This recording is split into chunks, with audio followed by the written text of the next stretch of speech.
اللہ الرحمن الرحیم۔ حضرت شقیق بلخی رحمۃ اللہ علیہ بلخ کے بڑے علماء میں سے ہیں، اور اللہ تبارک و تعالی نے ان سے دین کا بہت بڑا کام لیا، اور اللہ تبارک و تعالی نے ذہن اور حافظہ بھی ایسا عطا کیا تھا کہ کئی ہزار احادیث زبانی انہیں یاد تھی۔ وہ ارشاد فرماتے ہیں کہ 4000 احادیث کا میں نے مطالعہ کیا، اور بہت گہرا مطالعہ ان 4000 احادیث کا میں نے کیا، اور ان 4000 احادیث میں سے 400 احادیث کا میں نے انتخاب کیا کہ اگر آدمی ان 400 احادیث پر عمل کر لے تو گویا کہ ایسا ہے اس نے 4000 پر عمل کیا۔ وَأَخْرَجْتُ مِنْ 400 حدیث 40 حدیثا، اور ان 400 احادیث میں سے پھر میں نے خلاصہ 40 احادیث کا نکالا، اور ان 40 احادیث میں سے پھر میں نے 4 باتوں کا خلاصہ نکالا کہ اگر ان 4 باتوں کو آدمی اپنے عمل میں لے آئے تو ان 4000 احادیث پر عمل کرنے والا سمجھا جائے گا۔ بڑے لوگ تھے جن لوگوں کی زندگیاں حدیث کے ساتھ، قرآن کے ساتھ کھپ گئیں، ساری زندگیاں ان کے ساتھ لگ گئی ہیں۔ اللہ تبارک و تعالیٰ نے موقع مناسبت کی ایسی باتیں ان کے دلوں میں ڈالی ہیں۔ یقیناً ہر بات میں ہمارے لیے بہت بڑا سبق ہے، اور وہ باتیں کہ جب رسول پاک صلی اللہ علیہ وسلم کے ارشادات ہوں، حضرت صلی اللہ علیہ وسلم کا ہر ارشاد، ہر فرمان انتہائی قیمتی ہے، لیکن حضرت صلی اللہ علیہ وسلم کے ارشادات میں سے کچھ ارشاد مبارک اس قسم کے ہیں کہ ان میں پورے دین کا خلاصہ بھی آ جاتا ہے۔ بعض ایسے ہیں جو ثلث دین ہیں، دین کا 1/3 ہیں۔ بعض ارشاد ایسے ہیں کہ ہے تو ایک مختصر سی بات، لیکن محدثین لکھتے ہیں کہ اس میں آدھے دین کا خلاصہ آ گیا، بعض میں پورے دین کا خلاصہ آ گیا۔ تو اسی طرح سے 4000 حدیث میں سے 400 کا انتخاب، اور 400 میں سے 40 کا انتخاب، اور 40 میں سے پھر 4 باتوں کا انتخاب۔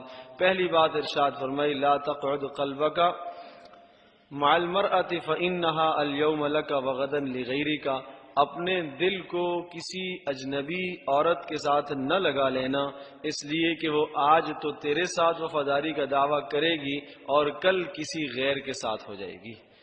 تو یہ اس سے مراد یہ ہے کہ انسان اپنے دل میں اللہ پاک کی محبت کو بیٹھائے، یا اپنے دل میں وہ محبت لے کے آئے جو جائز محبت ہو۔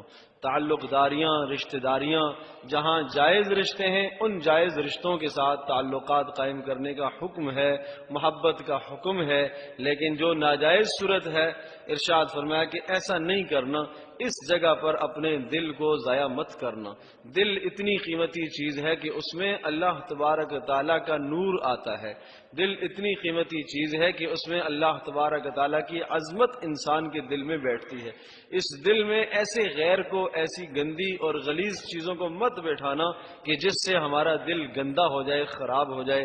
تو ارشاد فرمایا کہ اپنے دل کو کسی اجنبی عورت کے ساتھ مت لگانا۔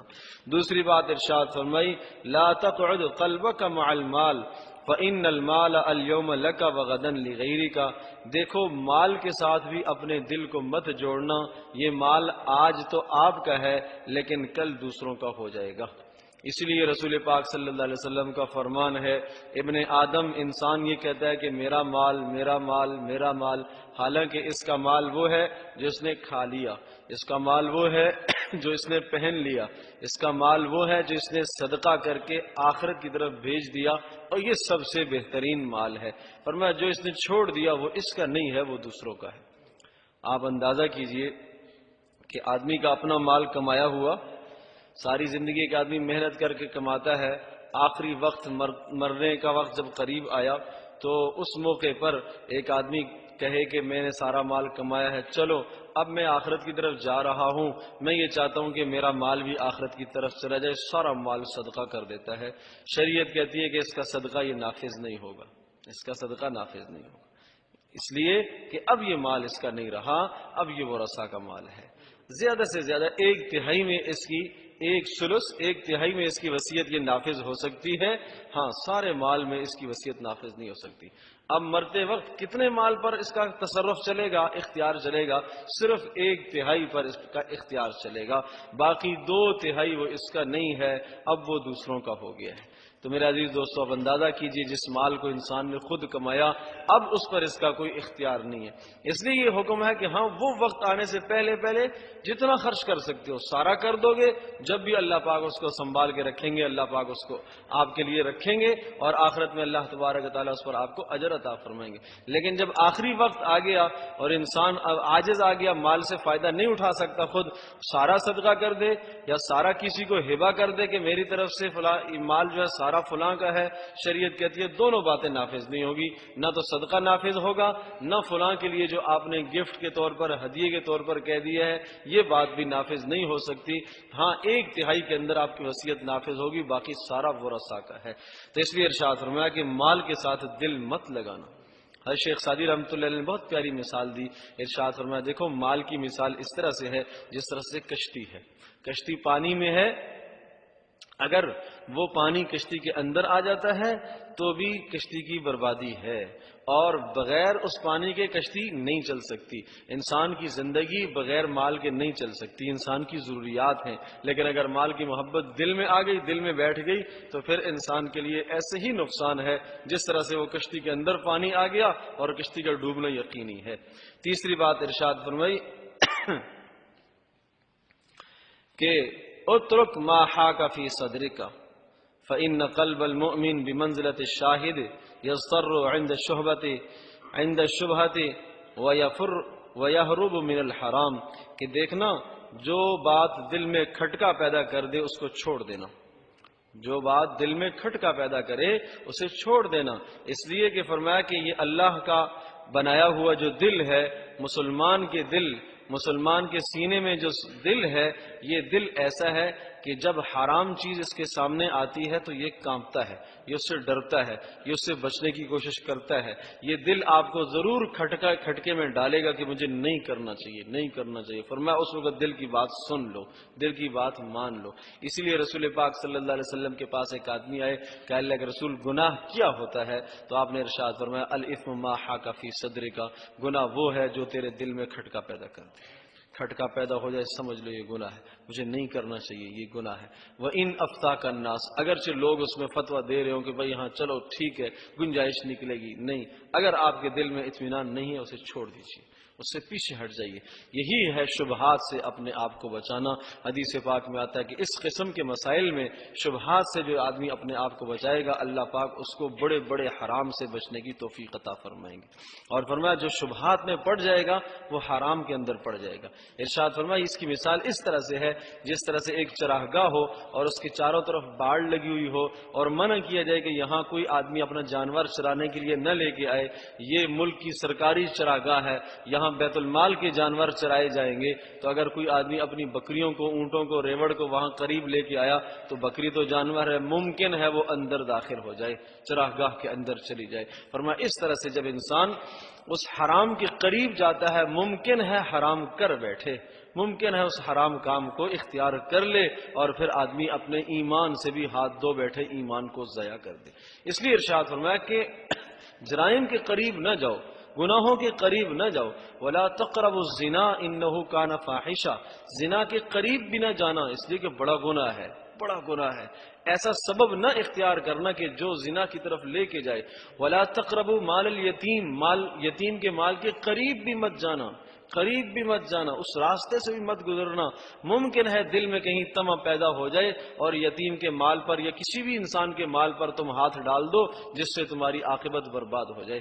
تو اس لیے ارشاد فرمایا کہ جہاں دل میں کھٹکا پیدا ہو گیا وہاں چھوڑ دو، پیچھے ہٹ جاؤ۔ اور چوتھی بات یہ ارشاد فرمائی لا تعمل شیئا حتی تحکم الاجابہ، فرمایا کہ کوئی بھی کام جب کرنے لگو اس کام سے پہلے اس کا انجام سوچ لو کہ کیا انجام ہوگا اس کا۔ اچھا کام ہے تو سوچو اس پر اللہ پاک مجھے کیا اجر دیں گے. آپ نماز کے لیے تشریف لاتے ہیں، سوچیں ایک ایک قدم پر درجہ بلند ہوگا، نیکی ملے گی، گناہ معاف ہوں گے، اور اسی طرح سے ہر مسجد کی طرف اٹھنے والا قدم لکھا جائے گا. خیر کا کوئی بھی کام کرتے وقت یہ سوچیں کہ اس پر مجھے کیا اجر ملنے والا ہے. جب انسان اجر سوچ کر کام کرتا ہے تو اللہ تبارک و تعالیٰ اس کے دل میں خشوع اور خضوع پیدا کرتے ہیں. تو اس پر شوق بڑھتا ہے، انسان کا شوق بڑھتا ہے، رغبت بڑھتی ہے. صحابی آئے، کہا اللہ کے رسول یہ عمل کریں تو کیا ملے گا؟ کہا جنت ملے گی، جنت ملے گی. آپ علیہ السلام نے ارشاد فرمایا جنت ملے گی. ایک صحابی آپ علیہ السلام ایک سفر میں ہیں تو بکریاں چرا رہا ہے ایک آدمی، چرواہا. رسول پاک صلی اللہ علیہ وسلم کے پاس وہ آئے تو آپ علیہ السلام نے بلکہ انہیں بلایا، آپ علیہ السلام نے اذان دی اور پھر نماز پڑھی. تو یہ سارا منظر اس چرواہے نے دیکھا تو آ کے کہنے لگے کہ آپ کیا بات کہتے ہیں اور کس بات کی طرف دعوت دیتے ہیں؟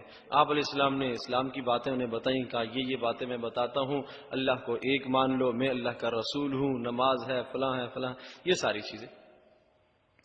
تو انہوں نے کہا کہ اچھا اگر میں نے یہ آپ کی باتیں سن لی تو پھر کیا ہوگا؟ تو آپ علیہ السلام نے ارشاد فرمایا کہ پھر ہم آپ کو اپنے سینے سے لگائیں گے، ہم آپ کو اپنے سینے سے لگائیں گے. وہ حیران ہو گیا کہ مجھے آپ سینے سے لگائیں گے؟ میں تو ایک چرواہا ہوں، مجھ سے بدبو آ رہی ہے، تعفن ہے، پتہ نہیں میں جنگل میں رہتا ہوں، اس قسم کی زندگی گزار رہا ہوں، آپ سینے سے لگائیں گے؟ کیوں سینے سے لگائیں گے؟ کہا آپ ہمارے مسلمان بھائی بن جائیں گے اور بھائی بندی کے تحت ہم آپ کو سینے سے لگائیں گے. کہا اور کیا ہوگا؟ کہا اور اللہ تبارک و تعالیٰ آپ کے لیے جنت کا فیصلہ کر دیں گے. تو انہوں نے کہا اچھا جب یہ بات ہے تو میں ایمان لاتا ہوں. ایمان لے آئے. جب ایمان لے آئے تو اب پوچھنے لگے کہ اب کیا کام ہے؟ آپ علیہ السلام ایک غزوے میں جا رہے تھے، جہاد میں جا رہے تھے. اب میرا کیا کام ہے؟ تو ارشاد فرمایا کہ اب ہمارے ساتھ چلو. آپ علیہ السلام نے ارشاد فرمایا کہ یہ جو بکریاں ہیں یہ کس کی ہیں؟ فلاں فلاں کی. کہا جاؤ بکریاں واپس کر کے، یہ امانت ہے تیرے پاس، امانت ہے، یہ دے کے آؤ. واپس کر کے آگے رسول پاک صلی اللہ علیہ وسلم کے ساتھ اس غزوے میں شریک ہو گئے. وہ غزوہ ہوا، کافروں سے لڑائی ہوئی اور یہ صحابی شہید ہو گئے. اور ایک نماز بھی ابھی نہیں پڑھی، رسول پاک صلی اللہ علیہ وسلم نے ارشاد فرمایا وہ جنت میں چلا گیا. ایک نماز بھی نہیں پڑھی، جنت میں چلا گیا. تو میرے عزیز دوستو بزرگوں، یہ ہے کہ جب انسان شوق پیدا ہو دل کے اندر کہ ہاں اس پر مجھے کچھ ملنے والا ہے. اور آپ علیہ السلام اسے جب دفن کر رہے ہیں، قبر میں اتار رہے ہیں، صحابہ تمنائیں کر رہے ہیں کاش اس جگہ پر ہم ہوتے، کاش اس جگہ پر ہم ہوتے. ابھی اسلام لایا، اسلام قبول کیا اور وہ جنت کا فیصلہ اس کے لیے ہو گیا. تو میرے عزیز دوست اور بزرگوں، جب انسان شوق دل میں رکھتا ہے اعمال کا تو اس طرح سے اللہ پاک اس کے لیے آسانیاں پیدا کرتے ہیں. چھوٹے چھوٹے عمل پر اللہ پاک بہت بڑا اسے اجر عطا فرماتے ہیں. تو اس لیے ارشاد فرمایا کوئی بھی کام کرنے سے پہلے اس کا انجام سوچو کہ اچھا کام ہے تو اس پر کیا اجر ملنے والا ہے، اور اگر غلط کام ہے تو اس پر کیا گناہ ملے گا، کیا سزا ملے گی. کل اللہ پاک کے دربار میں مجھے معذرت کرنی پڑے گی، اس بات کو سوچا کرو. اور لو یوم لا ينفع الظالمین معذرتهم، قیامت کے دن کوئی معذرت پھر قبول نہیں کی جائے گی، کوئی معذرت قبول نہیں کی جائے گی. سوچو اگر یہ کام میں نے کر لیا گناہ کا ہے تو اللہ پاک ناراض ہو جائے گا، رسوائی ہو جائے گی، میری ذلت ہو جائے گی. اگر یہ گناہ مجھ سے ہو گیا معاشرے میں رسوائی ہوگی، اللہ پاک کی ناراضگی ہوگی اور ایمان کا نور مجھ سے چھین لیا جائے گا. اس انجام کو سوچے تو آدمی گناہ سے پھر پیچھے ہٹ جاتا ہے. تو عرض یہ کر رہا تھا کہ فرمایا کہ 4000 احادیث میں سے 400 کا انتخاب اور 400 میں سے پھر 40 کا اور پھر 40 میں سے صرف 4 باتوں کا انتخاب فرمایا. پہلی بات کہ اپنے دل کو کسی اجنبی عورت کے ساتھ نہ لگانا. دوسری بات اپنے دل کو مال کے ساتھ نہ لگانا. تیسری بات جو بات دل میں کھٹکا پیدا کر دے اسے چھوڑ دینا، وہ گناہ ہے، اس سے بچنا، پیچھے ہٹنا. چوتھی بات اس وقت تک کوئی کام نہ کرنا جب تک انجام کو نہ سوچ لو کہ اس کا انجام کیا ہے. اچھا ہے تو کیا اچھائی ملے گی، کیا ثواب ملے گا، اور برا ہے تو کیا گناہ ملے گا. اللہ تبارک و تعالی مجھے آپ کو ہم سب کو عمل کرنے کی توفیق نصیب فرمائے.